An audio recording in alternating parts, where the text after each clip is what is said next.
Bill O'Reilly here. Welcome to the No Spin News, Thursday, May 30th, 2024. Stand up for your country and remember this day. Very historical day, and not in a good way. So we're going to walk you through the Trump conviction, which may be overturned, all right, and how it happened, more than why it happened. I got to wait until the jurors start to talk before I can analyze what their point of view is. Now, to set this up in a fair way, because this is fair. What we're going to do tonight is fair.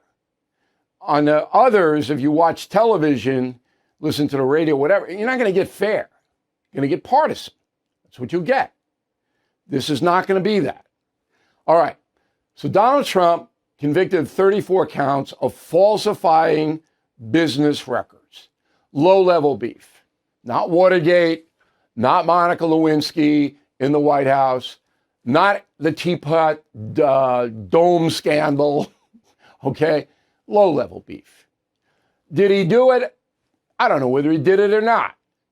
I mean, it's certainly possible, maybe probable, that they took the books in the Trump organization, paid off Stormy Daniels and gave the Inquirer guy some money or whatever. Absolutely possible. Did I see evidence beyond a reasonable doubt? No, but I wasn't in the courtroom as the 12 jurors were. Should this case have been brought? No, particularly not for a president and who's running for re-election, Donald Trump. Shouldn't have been brought. This is terrible for the country. I hope everybody understands that. There's nothing good about this. Nothing. And I'll get to that in a little while. So when I heard the verdict of 34 guilty counts on falsifying business records, I wasn't surprised because this case in Manhattan was presented in a way that was very constricted to the defense. And we have Brett Tallman going to tell us what mistakes the judge made, because that's important on appeal. And you know this is going to be appealed. And Trump's not going to be put in jail. None of that's going to happen. All right, he'll be able to carry on his campaign. Perhaps the most important thing is something that's not going to be reported tonight, except by us. There's an NPR poll out that asked Americans, whatever happens in the Trump trial, and it just came out today, this poll, will it influence your vote on Donald Trump? And the vast majority of Americans say no. And the ones that say yes, it was even. Some said, I'm less likely to vote for him, more likely. It was a total wash. And this is NPR.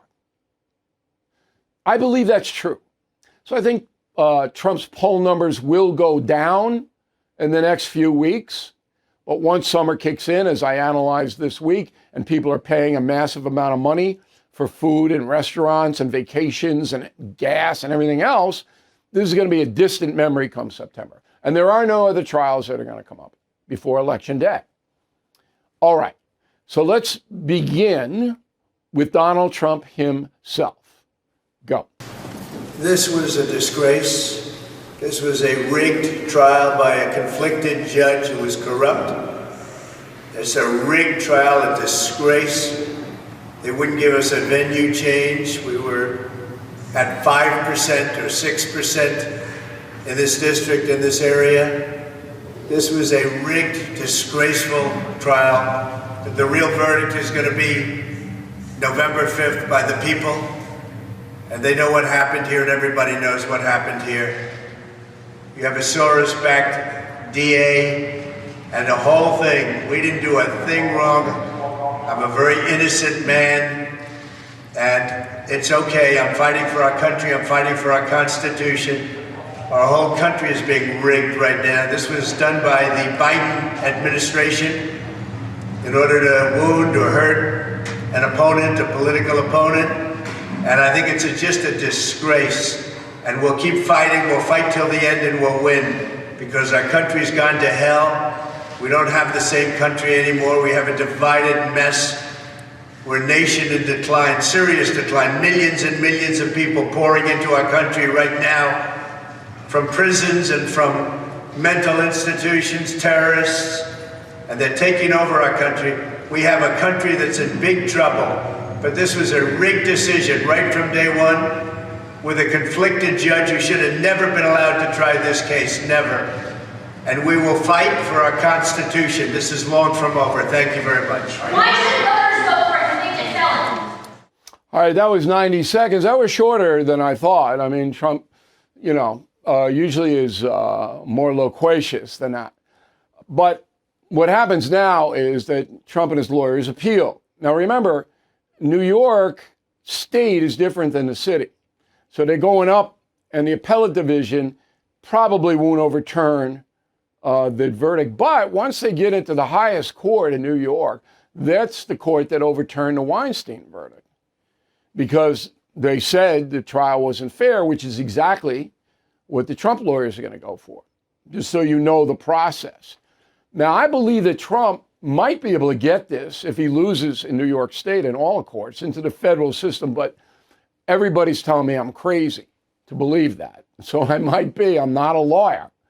But it looks to me like, you can get in under a few statutes here, but be that as a man, I don't want to be too much skepticism in our reporting here.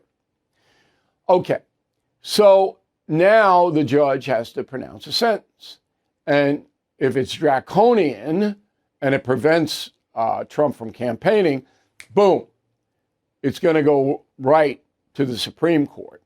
That's where it'll go. I don't think Mark Chan wants to do that, but I'm guessing here. So what I assume will be Trump will be released after Marchand pronounces whatever sentence he pronounces. Remember, these are low-level beefs, okay? And then he's free on appeal. This is what usually happens 90% of the time, unless you're a dangerous criminal and run around knifing people. And there in New York City, you'll be let out. But okay, so what should Americans think about this? Here's what I think about it, not as a journalist or historian. I'll get to that in a moment. I'm really disturbed about the level of hatred that is rising in America. So when you have more than 70 million people voting for Donald Trump in 2020, more than 70 million, not many of those people are going to be very happy with this. And they're going to start to blame. Okay? The scene in The Godfather where Don Corleone's sitting around a table with all the other mafioso, and he goes, if lightning should hit my youngest son, I'm going to hold some of the people in this room accountable. Okay? There's that vengeance in the air. It's in the air. This isn't Obama, Romney, Obama, McCain. This is not. I was in the middle of those campaigns. This is rank hatred on both sides. And that's going to grow. And that's bad for the country. So what Mark Chan did was he played the progressive Manhattan political game, made mistakes. So Brett Tallman, very fair man, you know him, we use him a lot here. He obviously followed this trial very, very closely. So I asked him earlier today, what were the key mistakes that the judge made that could reverse this whole thing on appeal? Roll tape. Let's bring in a guy who's much smarter than me on this, and I hate to admit that. A man who looks exactly like U.S. Grant. Okay, there he is, Brett Tallman, former U.S. Attorney for Utah, coming to us from Salt Lake City. You know, I think Grant and you guys are kind of simpatico with the beard and things like that. Very good. And the horses, yeah. So I want to know the biggest mistake Judge Marchand made in this trial, in your opinion, because the judge's mistakes are going to lead the appeal process, correct? Yes, absolutely. I would say in this order. First, he forgot one of the most important rules of evidence, Rule 403, which a judge is supposed to use to determine what comes into evidence and what doesn't. And it expressly says nothing unfairly prejudicial to the defendant or irrelevant to the defendant. The entire testimony of, most of the testimony of Stormy Daniels, most of the testimony of Cohen, would have been thrown out by, I would say, 99% of the judges under Rule 403. The other thing that wait. Why would it have been thrown out by most judges when we're talking about what? What wasn't relevant? So all of the details of the sexual encounter with Stormy Daniels, highly prejudicial, irrelevant to what the elements of the counts were that the government had to prove. They could have taken the high road on this, but I think they did want to take body shots to Trump and show him as an undesirable human being. Right, and that hasn't been proven. That's still an alleged encounter, and the judge let it in, and it didn't really go to the crimes that were charged. Okay, and then next, what else did Marchand do that could lead to a successful appeal for Trump? There's a rule that judges follow to err on the side of allowing the defendant to put on the case that they want to put on. So what that means is they give them far more latitude when it comes to cross-examination. They give them far more latitude to presentation of their own witnesses and the evidence they want to bring in. You don't see typically, Bill, a judge that is sustaining objections before the question is even asked on an examination of the defense's witnesses like they did.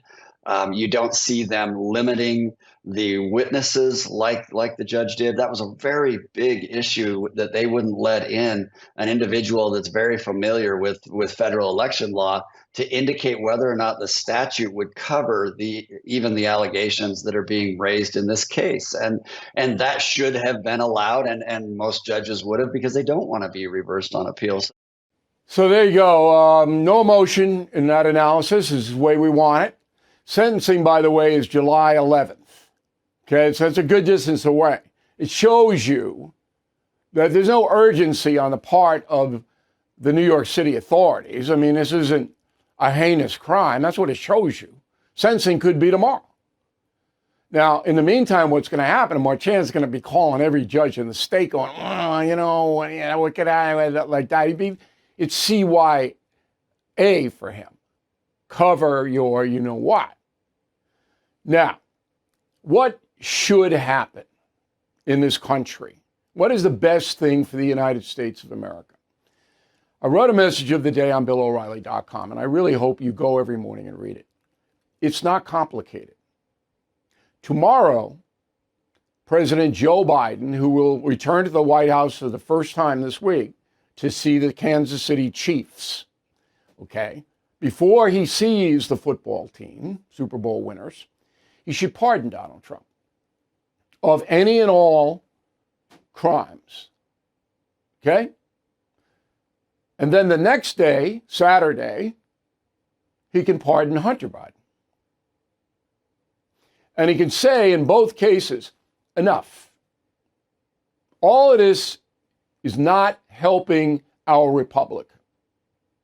This elevates Biden, okay? It puts him into Gerald Ford category. You remember, Ford pardoned Nixon for Watergate crimes, which were 1,000 times worse than falsifying business records. And so were the Clinton situation on Lewinsky. It was much worse. The breach, that whole thing, the lying to the American people about it, much worse than falsifying business records. And I'm sure you would agree. If you don't, Bill at BillO'Reilly.com, let me know. But come on. And when you read Confronting the Presidents and see what our past chief executives did, this Trump thing is minuscule. So Biden should say, enough. If Biden did that, he might very well win in November. Because people would go, whoa, he's putting the country above himself. Yes, he's got a motive with Hunter, okay, but we all know what Hunter did. We all know there's no subterfuge about Hunter Biden in the gun charge and the other stuff. Okay, now the money thing, that gets a little more dicey there. But he's not charged there yet. He's charged with income tax evasion. So Biden will not do my suggestion, which, by the way, I haven't seen anywhere else in this country. I'm bragging, but that's why you watch and listen to me. Well, he should issue a blanket pardon on Donald Trump tomorrow and a selected pardon on Hunter Biden on Saturday. Then that takes away a lot of the animus from the debate in June. Because Biden's going to march in there having done Trump a favor. Whether Trump knows it or not, I don't know. And if Trump goes at Biden, you can just make a joke out of it. Say, so, well, try to do something nice. You know how you do it. But Biden will never do it. And the reason is he doesn't put his country first. He doesn't. He puts himself first. You can make that argument about Donald Trump too. You can make it. But can you imagine if tomorrow Biden said, enough of this, I don't want Americans hating each other? Because there may be violence. Could be. I know when Robert De Niro went out there, De Niro wanted to punch somebody's lights out, and vice versa. And now, with this Trump conviction, the MAGA people, most of the 70 million people who voted for Trump, they believe this whole thing is BS, just as Trump said. They firmly believe it. I believe it, and I'm not a MAGA person. This case would have not been brought in 45 out of the 50 states. Wouldn't have happened. The feds declined. They could have brought it. This is such a miscarriage of justice, but we don't have justice anymore in America, particularly in New York State, because I live here. I know. There is no justice in this state. None. Contracts don't matter. Ideology rules the bench. It's who you are, not what you did. It's crazy. Poor people have no chance. If you're attacked by somebody and accused by somebody, you better have hundreds of thousands of dollars to defend yourself. Because if you don't, you're not even get a lawyer. That's how it is in New York State. So we got a lot of problems in this country. And this thing in Manhattan, and just for a second, think about Putin, Xi, the mullahs in Tehran, Hamas. Think about them all. They're just laughing at us. Falsifying business records? Putin's stolen hundreds of billions of dollars. He's the richest man in the world. Xi will have you executed in 20 minutes. Falsifying business records? So some shakedown doesn't get public before the election? Is that what you're telling me? They're laughing at us. So I know Biden's not going to do it. If he did, I would gain a measure of respect for him, even though he's the second worst president in history, next to James Buchanan. I would, if he did it, just like Ford. Ford put his whole presidential campaign on the line by pardoning Nixon, but it was the right thing to do to stop the madness that emanated out of the Vietnam War and Watergate. And Ford was a hero for doing it, as you'll see in confronting the presidents. But Biden, I'd be shocked. Shocked.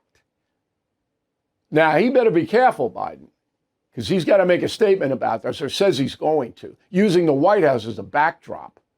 You got to be careful. Okay, because the appeal process is still in place. This could be reversed totally on appeal, and Trump would be then not guilty. Keep that in mind. Biden got to be careful. But Biden, it's a whole different world there. Again, I covered Romney and Obama. I covered McCain and Obama. It wasn't this kind of hatred. On both parts, they hate each other. I'd be surprised if there's a handshake on that debate coming up in June. Probably will be, but boy, they loathe each other. Anyway, summing up, the verdict is a verdict. Nothing anybody can do about it. Trump lawyers will appeal, sentencing July 11th. Marchant probably not going to do anything outrageous in the sentencing because that would make the appeal easier and give the Trump lawyers an avenue to go to the feds if he does something, obviously vindictive to keep Donald Trump off the campaign trail. Because that is basically interfering in our electoral process, our democratic process. I want to hear from you. I'm going to be on News Nation tonight with Cuomo. Today, you can watch that. But I want to hear from you. Bill@BillO'Reilly.com. Bill@BillO'Reilly.com. Name and town so I know you're a real person. I think that we just delivered the best analysis that you will hear. But if somebody's better, you let me know. I'll check it out.